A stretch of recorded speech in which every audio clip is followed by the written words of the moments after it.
கொடையாளர் தினத்தை முன்னிட்டு வேலூர் இரத்த மையமும் இந்தியன் ரெட் கிராஸ் சங்க காட்பாடி கிளையும் அனைத்து ஆட்டோ ஓட்டுநர் சங்கமும் அகர்வால் கண் மருத்துவமனையும் RICT கல்வி நிறுவனமும் இணைந்து இரத்ததான விழிப்புணர்வு பேரணி காட்பாடி சில்க் மில் பேருந்து நிறுத்தம் அருகிலிருந்து புறப்பட்டு விருதம்பட்டு பெரியார் திடல் வரை நடைபெற்றது.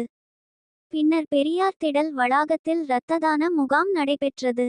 அதிகமுறை இரத்த தானம் செய்த ஆட்டோ ஓட்டுநர் கல்லூரி மாணவர்கள் என 20 பேருக்கு சான்றிதழ் வழங்கி பாராட்டு விழா மற்றும் இலவச கண் பரிசோதனை முகாம் ஆகியவை ஜூன் 14, 2025 சனிக்கிழமை காலை 9 மணி அளவில் நடைபெற்றது. இந்த நிகழ்ச்சிக்கு வேலூர் மாநகராட்சியின் 15வது வார்டு மாமன்ற உறுப்பினர் நித்தியகுமார் தலைமை தாங்கினார்.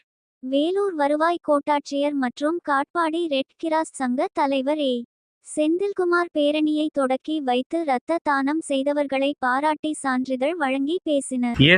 துரைராஜ், தினக்குரல், மாவட்ட செய்தியாளர், வேலூர்.